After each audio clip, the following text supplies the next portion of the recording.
My dear friends, మనం ద్రవ్యానికి సంబంధించినటువంటి అంశాలను చూస్తూ ఉన్నాం. ద్రవ్యం అనేటువంటి చాప్టర్‌లో ఉన్నాం.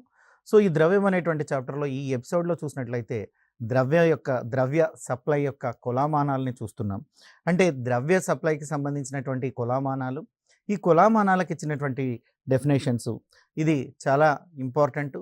ఎగ్జామ్‌లో ఖచ్చితంగా మనకు ప్రశ్న అడిగేటువంటి అవకాశం ఉంది. మరి ద్రవ్య సప్లై కొలమానాలు అంటే ఏదైతే ఉందో మనీ సప్లై అనేటువంటిది, ఈ మనీ సప్లైస్‌ని ఎలా కొలుస్తారన్నారు. దీన్ని మనం ప్రాథమికంగా ఈ కొలమానాలను చూసినట్లయితే 4 రకాలైనటువంటి కొలమానాల గురించి చర్చించడం అన్నటువంటిది జరుగుతుంది. అందులో మొట్టమొదటిది సాంప్రదాయ ఆర్థికవేత్తలు ఇచ్చినటువంటి నిర్వచనాన్ని చూస్తున్నాం. సో, సాంప్రదాయ ఆర్థికవేత్తల నిర్వచనము అంటున్నాం.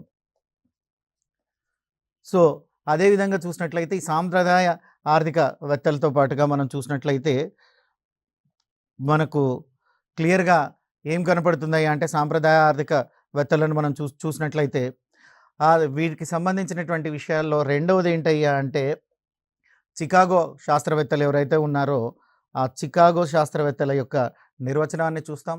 ఇక మూడో అంశంలో ఏం చేస్తున్నామంటే గుర్లీ మరియు షా అనేటువంటి ఇద్దరు ఆర్థికవేత్తలు ఉన్నారు. ఆ గుర్లీ మరియు షా అన్నటువంటి వారు ఏం చెప్తున్నారు నిర్వచనం అన్నటువంటి దాన్ని చూస్తాం. ఇక నాలుగోది చూసినట్లయితే రాడ్‌క్లిఫ్ అంటున్నారు. రాడ్‌క్లిఫ్ నిర్వచనము అంటున్నాం. సో, ఇవి మనం చూస్తున్నాం. అంటే ద్రవ్య సప్లై కొలమానాలకు సంబంధించి ఈ 4 రకాలైనటువంటి కొలమానాలు కలవు. ఈ 4 రకాలైనటువంటి నిర్వచనాలు అంటారు.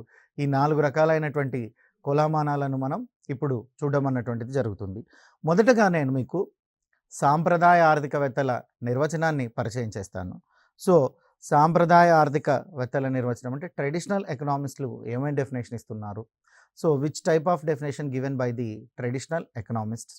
మరి ట్రెడిషనల్ ఎకనామిస్టులు ఏం చేస్తున్నారయ్యా అంటే ప్రజల వద్ద ఉండేటువంటి మొత్తం కరెన్సీ సి, బ్యాంకుల వద్ద ఉండేటువంటి డిపాజిట్స్లు డీడీలను కలిపి ద్రవ్య సప్లైగా నిర్వచించడం అన్నటువంటిది జరిగింది. సి హియర్ ఎంఎస్ అని రాస్తే ద్రవ్య సప్లై.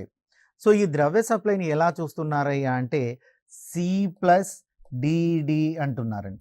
సి ప్లస్ డిడి అన్నటువంటిది ద్రవ్యం యొక్క సప్లై. ఇది ఏ సంప్రదాయంలో ఎలా అంటే సాంప్రదాయ ఆర్థికవేత్తల నిర్వచనాన్ని అనుసరించి చెప్తున్నారు.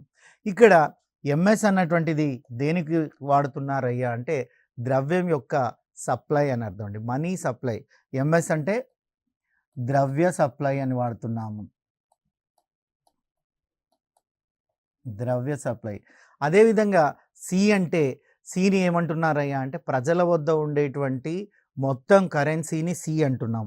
ప్రజల వద్ద ఉండేటువంటి మొత్తం కరెన్సీ సి. సి అంటే ప్రజల వద్ద ఉండేటువంటి మొత్తం కరెన్సీ.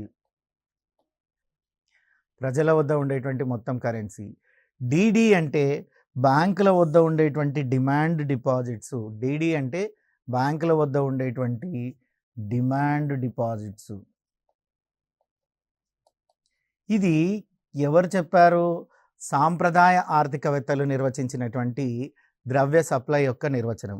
సాంప్రదాయ ఆర్థికవేత్తలను అనుసరించి ఎంఎస్ అంటే ద్రవ్య supply is equal C plus DD అని అర్థం. ఇక్కడ సి అంటే ప్రజల వద్ద ఉండేటువంటి మొత్తం కరెన్సీ అని అర్థం. అదేవిధంగా డీడీలు అంటే డిమాండ్ డిపాజిట్లు. ఈ డిమాండ్ డిపాజిట్లను ఎవరిస్తారు? ఎవరు తీసుకొస్తున్నారంటే బ్యాంకులు ఇచ్చేటువంటి డిమాండ్ డిపాజిట్స్. సాంప్రదాయ ఆర్థికవేత్తలను అనుసరించి MS is equal to C plus డిడిని మనం ద్రవ్య సప్లైగా నిర్వచించడం అన్నటువంటిది జరుగుతుంది. ఇక ఇక్కడ చూసినట్లయితే MS is equal to C plus DD. మనకు తెలుసు సి అంటే ప్రజల దగ్గర ఉండేటువంటిది ఈ సి. సో, ఇక్కడ చూసినట్లయితే ఇక్కడ ఇది so MS is equal to money supply is equal to C plus. So, M అంటే మనీ సప్లై. సో, జనరల్లీ దీన్ని ఎంఎస్గా సూచిస్తారు మనీ సప్లైని. సి అంటే currency.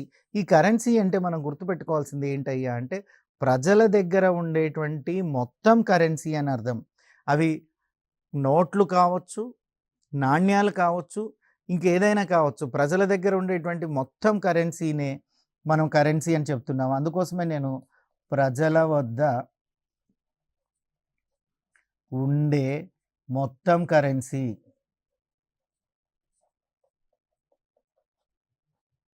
So currency C indicate for the currency. Currency అంటే మనం అర్థం చేసుకోవాల్సింది ఏంటంటే ప్రజల దగ్గర ఏదైతే ఉందో ఆ ప్రజల దగ్గర ఉండేటువంటి మొత్తం కరెన్సీని మనం అర్థం చేసుకోవాలి.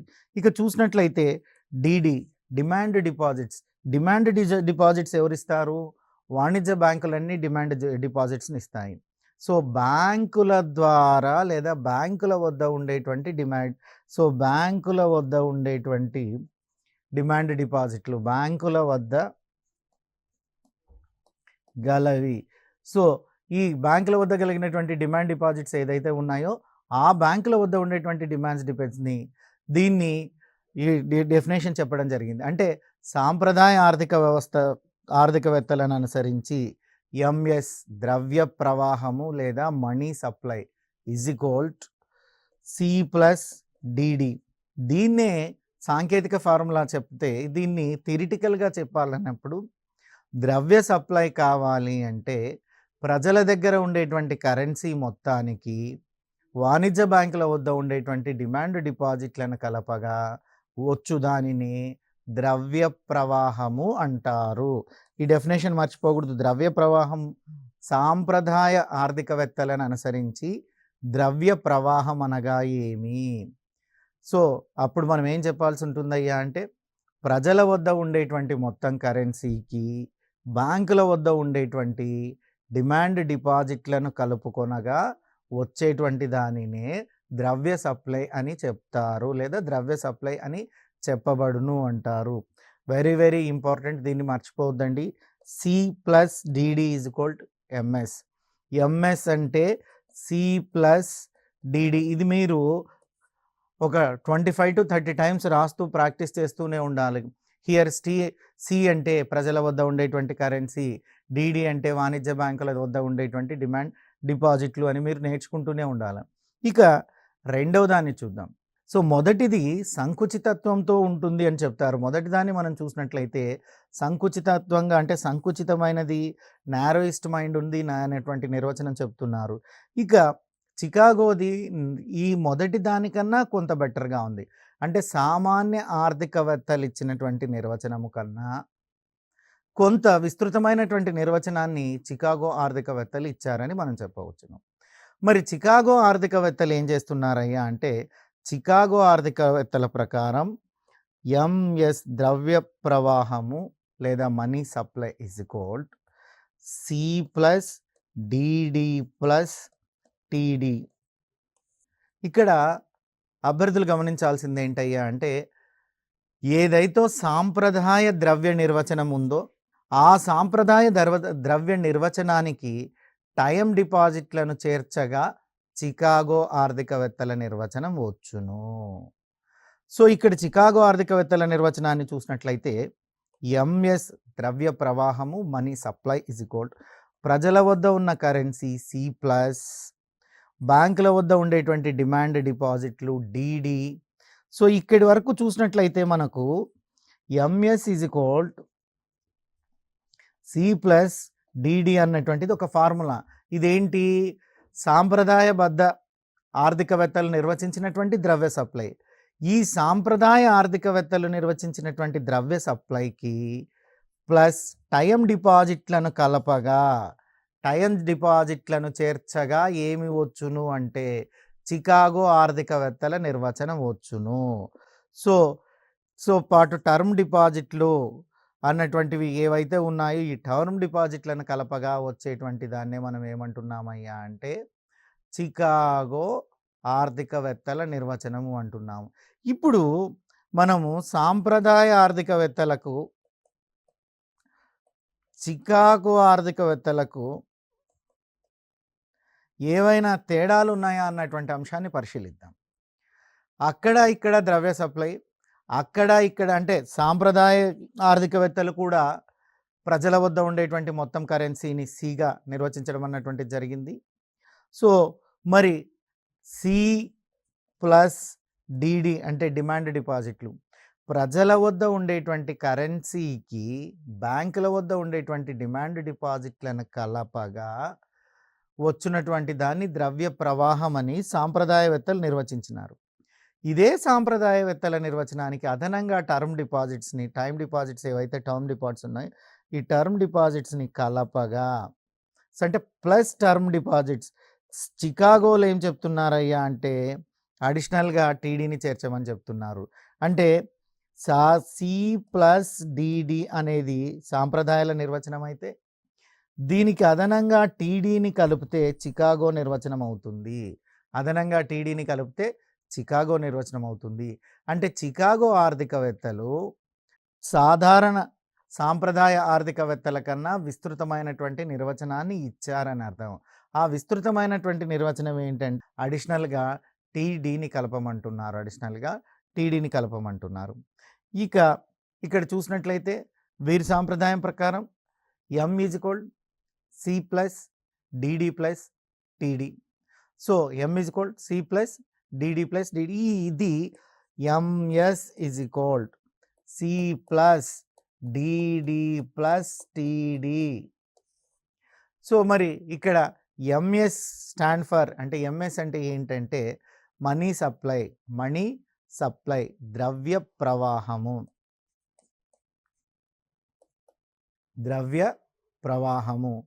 సి అంటే ఏంటి?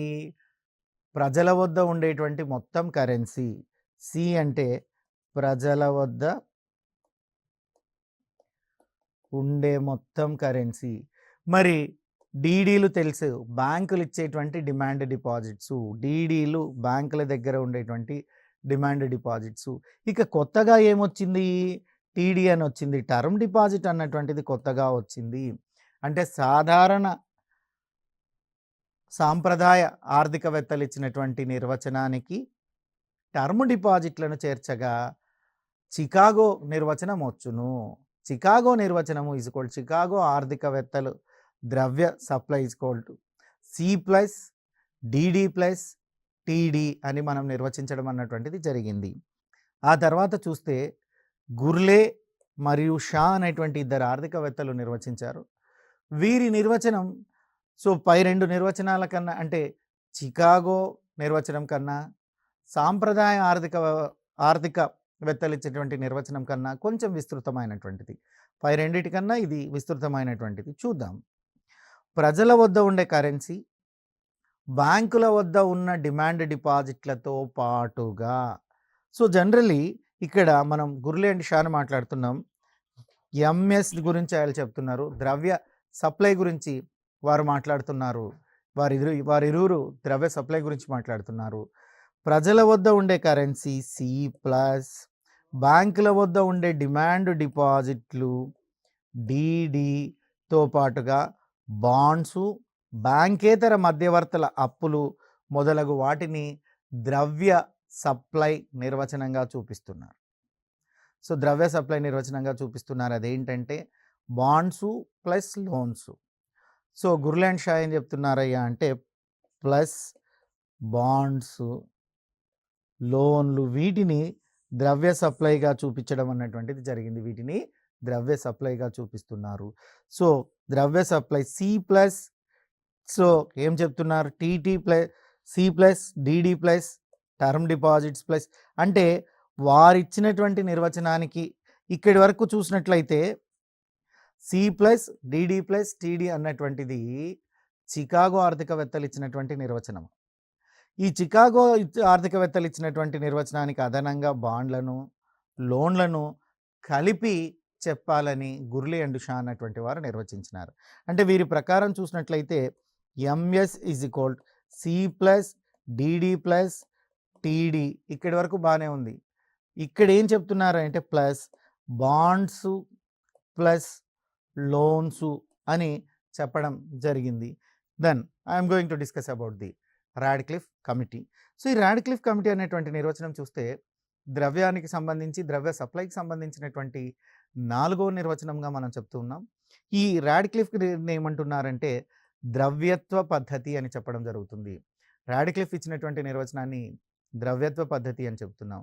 ఈ రాడ్క్లిఫ్ నిర్వచనం ఎలా ఉందయ్యా అంటే ప్రజల వద్ద ఉన్న కరెన్సీ, అదేవిధంగా అన్ని రకాల బ్యాంకుల వద్ద ఉండేటువంటి డిపాజిట్లు బీడీ, పోస్ట్ ఆఫీస్ డిపాజిట్లు పీడీ మరియు సమీప ద్రవ్య నిల్వలు ప్రజలకు అందుబాటులో ఉన్నటువంటి రుణ సౌకర్యాలు మొదలగున వాటినన్నింటినీ కూడా అంటే ప్రజలకు అందుబాటులో ఉండేటువంటి రుణ సౌకర్యాలను కూడా ద్రవ్య సప్లైగా భావించి అవన్నీ కూడా ద్రవ్య సప్లై అని రాడ్క్లిఫ్ గారు నిర్వచించడం జరిగింది. అంటే రాడ్క్లిఫ్ ప్రకారం చూసినట్లయితే MS is equal C. C అంటే ఏంటి? మొత్తం ప్రజల వద్ద ఉండేటువంటి కరెన్సీ అని అర్థం. అదేవిధంగా సి ప్లస్ ఇక్కడ మనం చూస్తే బ్యాంకు డిపాజిట్లు అంటున్నామండి. సో బ్యాంకు డిపాజిట్లను బీడీగా చెప్తున్నాం. బీడీ అంటే మొత్తం బ్యాంకుల వద్ద ఉండేటువంటి డిపాజిట్లు. సో తర్వాత చూసినట్లయితే పోస్ట్ ఆఫీస్ డిపాజిట్లు ప్లస్ పీడీ. పీడీ అని రాస్తే అర్థం ఏంటి? పోస్ట్ ఆఫీస్ డిపాజిట్లు మరియు సమీప ద్రవ్య నిల్వలు అంటే ప్లస్ నియర్ మనీ అంటున్నారు. ప్లస్ నియర్ మనీ అంటున్నారు. అదేవిధంగా చూసినట్లయితే ప్రజలకు అందుబాటులో ఉండేటువంటి రుణ సౌకర్యాలను కూడా ద్రవ్య సప్లైగానే మనం భావించడం అన్నటువంటిది జరుగుతుంది. అంటే ప్రజలకు అందుబాటులో ఉండేటువంటి రుణ సౌకర్యాలు, వీటినే మనం ఏం రాస్తున్నాం? రుణ సౌకర్యాలు అని రాస్తున్నాం. అంటే ఈ రాడ్క్లిఫ్ ఏం చెప్తున్నాడయ్యా అంటే ద్రవ్య సప్లై ఎక్కడెక్కడ ఉంటుందయ్యా అంటే ద్రవ్య సప్లైలో MS is equal C. C అనగా ప్రజల వద్ద ఉండేటువంటి మొత్తం కరెన్సీ. అదేవిధంగా బీడీ. బీడీ అనగా బ్యాంకు వద్ద ఉండేటువంటి మొత్తం డిపాజిట్లు. అదేవిధంగా మనం చూసినట్లయితే పీడీ. పీడీ అనగా పోస్ట్ ఆఫీస్ల దగ్గర ఉండేటువంటి డిపాజిట్లు. అదేవిధంగా నియర్ మనీ అంటే సమీప ద్రవ్యము, సమీప ద్రవ్య నిల్వలు, వీటినే నియర్ మనీ అంటున్నారు. వీటినే నియర్ మనీ అని నిర్వచించడం అన్నటువంటిది జరిగింది. సో వీటితో పాటుగా ప్రజలకు అందుబాటులో ఉన్నటువంటి రుణాలు కూడా ద్రవ్య సప్లై అన్నటువంటి దాన్ని రాడ్క్లిఫ్ గారు చెప్తున్నారు. మరి రాడ్క్లిఫ్ ప్రకారం చూసినట్లయితే MS is equal to money supply is equal to C plus BD plus PD plus near money plus ప్రజలకు అందుబాటులో ఉండేటువంటి రుణ సౌకర్యాలుగా నిర్వచించడం అన్నటువంటిది జరుగుతుంది. సో ఇది రాడ్క్లిఫ్కు సంబంధించినటువంటి నిర్వచనము. ఇక భారతదేశంలో చూసినట్లయితే ద్రవ్యాన్ని 3 రకాలుగా నిల్వల్లో ఉంచుతారు. అంటే ద్రవ్యాన్ని ఏ పద్ధతిలో నిల్వ ఉంచుతారు, భారతదేశంలో ఎక్కడెక్కడ నిల్వ ఉంచుతారు, ద్రవ్యం ఎక్కడ ఉంటుంది అన్నటువంటిది చూస్తే, ఒకటి బ్యాంకులలో ద్రవ్యాన్ని నిల్వ ఉంచడం అన్నటువంటిది సర్వసాధారణంగా జరుగుతుంది. అంటే బ్యాంకింగ్ వ్యవస్థలో ద్రవ్యాన్ని ఉంచడం అన్నటువంటిది జరుగుతుంది. తర్వాత చూసినట్లయితే పోస్ట్ ఆఫీసుల్లో ద్రవ్యాన్ని ఉంచడం అన్నటువంటిది జరుగుతుంది. తర్వాత చూసినట్లయితే పోస్ట్ ఆఫీసుల్లో ద్రవ్యాన్ని ఉంచడం జరుగుతుంది. ఇక సాధారణ ప్రజల దగ్గర కూడా ద్రవ్యం నిల్వగా ఉంటుందండి. చాలా మటుకు భారతదేశంలో చాలా కాలం నుంచి కూడా భారతదేశంలో చాలామంది ప్రజలు సంపాదించిన ప్రతి డబ్బును, ప్రతి పైసాను బ్యాంకులో దాచుకోరండి. కొంత ఇంట్లోనే అవసరాల కోసం ఇంట్లోనే ఉంచుకునేటువంటి సాంప్రదాయం భారతదేశంలో ఉంటుంది. అంటే ఏదో కొంత ఇమ్మీడియట్గా ఒక 10,000 20,000 ఏదో ఒక కుటుంబం తన శక్తి మేరకు ఎంతో కొంత అవసరాలకు అందుబాటులో ఉంచుకోవడం కొరకు లిక్విడిటీ క్యాష్ అన్నటువంటి దాన్ని ఇంట్లోనే ఉంచుకోవడం అన్నటువంటిది సర్వసాధారణంగా జరుగుతుంది. అంటే భారతదేశం లాంటి దేశంలో చూస్తే ప్రతి ఒక్క ఆర్థిక లావాదేవీ కూడా బ్యాంకు దృష్టికి రాకపోవచ్చు. సో మరి అలాంటి టైంలో భారతదేశంలో నిల్వలు ఎన్ని రకాలుగా ఉన్నాయి ద్రవ్యాన్ని? సో ద్రవ్య నిల్వ అంటే 3 రకాలుగా ద్రవ్యాన్ని నిల్వ ఉంచుకుంటున్నారు. ఆ ద్రవ్యాన్ని నిల్వ ఉంచుకునేటువంటి పద్ధతి చూసినట్లయితే బ్యాంకింగ్ వ్యవస్థ, పోస్ట్ ఆఫీస్ వ్యవస్థ మరియు సాధారణ ప్రజలు. మరి ఎవరి దగ్గర ఏమేమి డబ్బులు ఉంటాయి, ఏ విధంగా ద్రవ్యం ఉన్నటువంటి దాన్ని చూద్దాం. ఇక్కడ చూసినట్లయితే భారతదేశానికి సంబంధించి ద్రవ్య సప్లై కొలమానాలు ఎలా ఉన్నాయో చూద్దామండి. ఇక్కడ మనం గమనించాల్సినటువంటి అంశం ఏంటంటే, ఇందాక మనం సాధారణంగా సాంప్రదాయ ఆర్థికవేత్తలు ఇచ్చినటువంటి ద్రవ్య సప్లై కొలమానం యొక్క నిర్వచనం చూసాం. అదేవిధంగా చికాగో ఆర్థికవేత్తలు ఇచ్చినటువంటి ద్రవ్య సప్లై కొలమానాన్ని చూసాం. గుర్లీ షా అన్నటువంటి వారు ఇచ్చినటువంటి ద్రవ్య సప్లై కొలమానాన్ని చూసాం. అదేవిధంగా రాడ్క్లిఫ్ ఇచ్చినటువంటి ద్రవ్య కొలమానాన్ని కూడా చూసాము. అయితే వారంతా కూడా ప్రపంచంలో ఉండేటువంటి ఆర్థిక వ్యవస్థలను బేస్ చేసుకొని ప్రపంచానికి సూటబుల్ అయ్యేటువంటి నిర్వచనాలను ఇవ్వడం అన్నటువంటిది జరిగింది. అయితే భారతదేశంలో ద్రవ్య సప్లై కొలమానాలు అన్నటువంటి టాపిక్ మనం తీసుకుంటున్నాం. ఈ ద్రవ్య సప్లై కొలమానాలు అన్నటువంటి వాటిని మనం తీసుకున్నప్పుడు వీటికి సంబంధించినటువంటి అంశాల గురించి మనం మాట్లాడినప్పుడు భారతదేశంలో చూసినట్లయితే 67, 68 వరకు ఒక పద్ధతి ఉండేటువంటిది. సో 67, 68 వరకు ఒకే ద్రవ్య సప్లై కొలమానం ఉండేటువంటిది. ఈ ఒకే ద్రవ్య సప్లై కొలమానము ఉండేటువంటిది. అయితే ఆ ఒకే ద్రవ్య సప్లై కొలమానము సాంప్రదాయబద్ధ ఆర్థికవేత్తలు అనుసరించినటువంటిది. సాంప్రదాయబద్ధ ఆర్థిక వ్యవస్థలు ఆర్థికవేత్తలు ఏదైతే చెప్పారో అదే ఉండేది. అదే ఏంటంటే MS is equal to C plus DD ఉండేది. MS is equal to C plus డిడిగా ఉండడం అన్నటువంటిది జరిగింది. అంటే MS is equal C plus DD. ఇక్కడ సి అన్నటువంటిది చూసినట్లయితే ప్రజల వద్ద ఉండేటువంటి మొత్తం కరెన్సీ, ప్రజల వద్ద ఉండే మొత్తం కరెన్సీ. ఇక డిడి అన్నటువంటి దాన్ని చూసినట్లయితే డిమాండ్ డిపాజిట్. ఈ డిమాండ్ డిపాజిట్ ఎక్కడ ఉంటుందంటే బ్యాంకుల వద్ద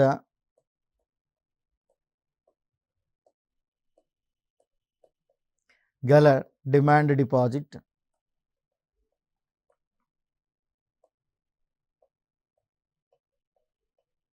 అంటే భారతదేశంలో 1967, 68 సంవత్సరం వరకు ఒకే ద్రవ్య సప్లై కొలమానాన్ని అనుసరించేవారు.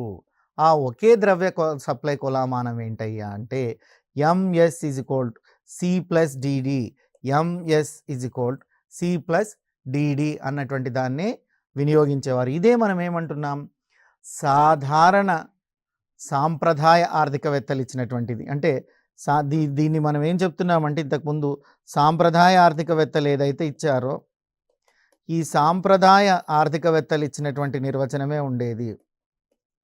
సో సాంప్రదాయ ఆర్థికవేత్తలు ఇచ్చినటువంటి నిర్వచనమే ఉండేటువంటిది. దాన్నే మనం MS is equal to C plus DD అన్నటువంటి దాన్ని చెప్తూ ఉన్నాం.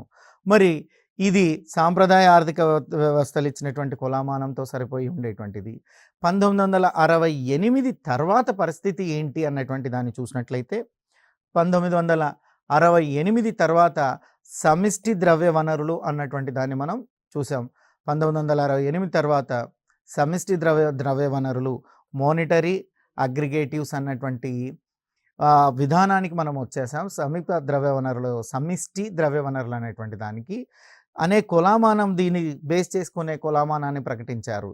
ఇందులో ఈ సమిష్టి ద్రవ్య వనరులు వచ్చినప్పుడు ఏం చేశారయ్యా అంటే టైం డిపాజిట్స్ ఏవైతే ఉన్నాయో ఆ టైం డిపాజిట్స్ అన్నటువంటి దాన్ని చేర్చడం జరిగింది.